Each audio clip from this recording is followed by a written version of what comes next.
In your opinion, what aspect has been given too little attention in the public debate on autonomous weapon systems to date? Yes, in my opinion, I think one important aspect that has been insufficiently addressed in the discussions on autonomous weapons is their significant socioeconomic and inequality implications. The development and deployment of autonomous weapons, they're likely to be led by technologically advanced states and wealthy nations, potentially worsening existing global power imbalances. In that sense, I think that as countries continue to invest heavily in these types of technologies, nations without similar resources could become increasingly isolated and also vulnerable to coercion or intervention by more technologically advanced states. And this growing divide may further deepen already existing global inequalities, making them even more challenging for less developed nations to protect their sovereignty and interest on the international stage. And I think the economic strain associated with developing or countering autonomous weapons could ultimately severely impact national budgets, particularly in countries that feel pressured to invest in these technologies to maintain their security and global standing. And the shift in resource allocation could actually detract from vital public services such as healthcare, education, and other infrastructure, and widen the gap between wealthy and poorer nations. In that sense, I think prioritizing military spending over social development can have long-term adverse effects on a country's overall growth and stability. Thus, the debate on autonomous weapons, as we've been debating, should not just consider their ethical and operational implications, but also take into account the potential that they have for broader socioeconomic impacts, which could ultimately worsen global inequalities. And I think this comprehensive perspective is essential for understanding what I think are far-reaching consequences of these type of systems. Yes, I think that's my answer.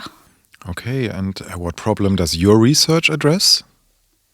Yeah, so my research, it sheds light on a critical aspect of autonomous weapons, which is the concept of meaningful human control and its intrinsic link to accountability frameworks.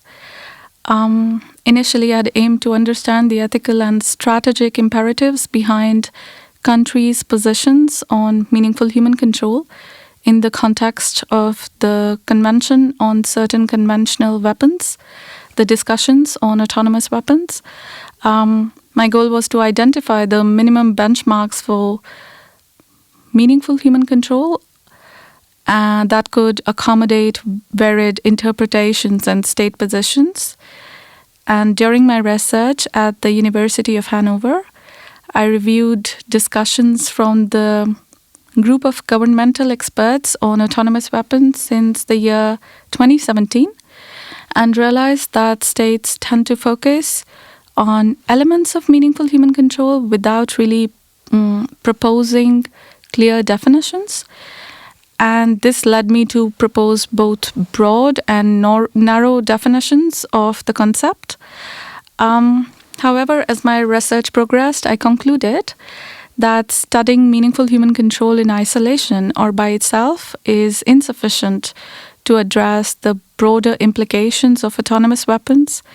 And thus, my research, I kind of pivoted it to argue that meaningful human control must be intrinsically linked to accountability frameworks to ensure the responsible development and deployment of autonomous weapons.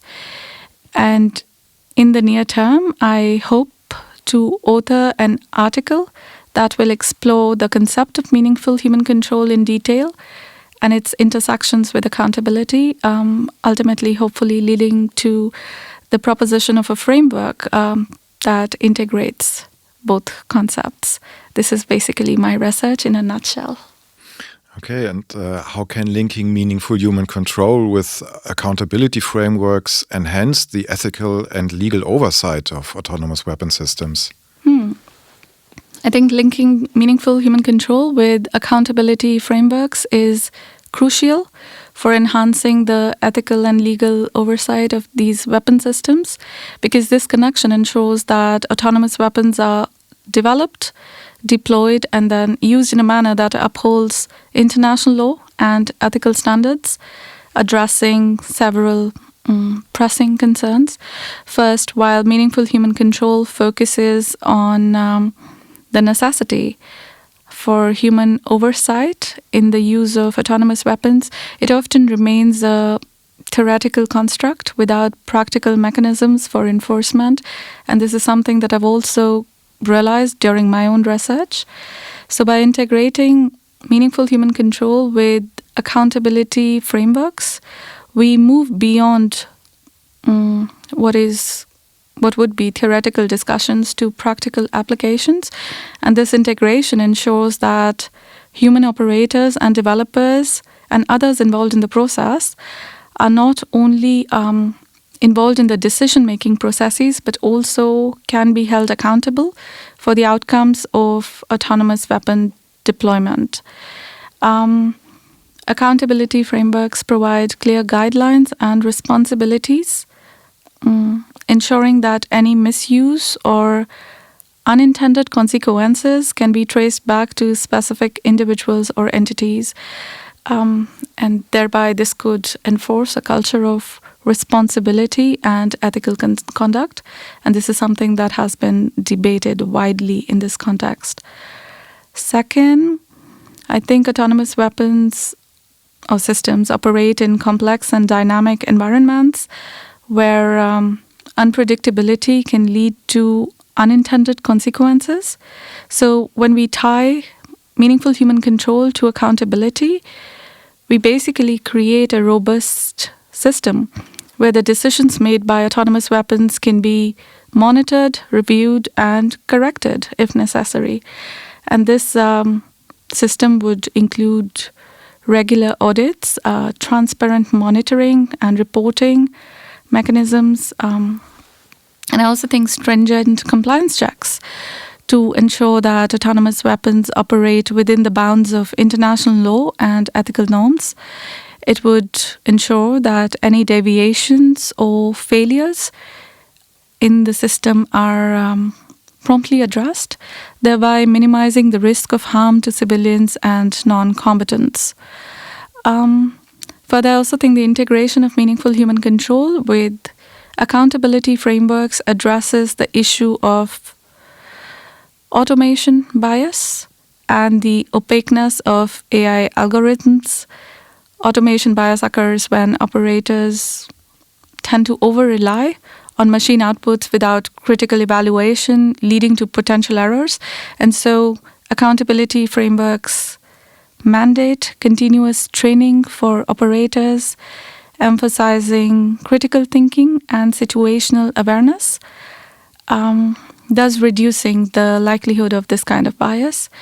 Additionally, these frameworks advocate for transparency in AI algorithms, ensuring that the decision-making processes of autonomous weapons are understandable and explainable, thus further reinforcing ethical standards.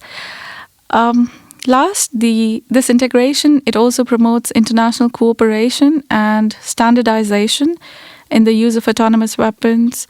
I think by saying that, I mean that by establishing universally accepted accountability frameworks, states can collaborate more effectively on the regulation and oversight of autonomous weapons.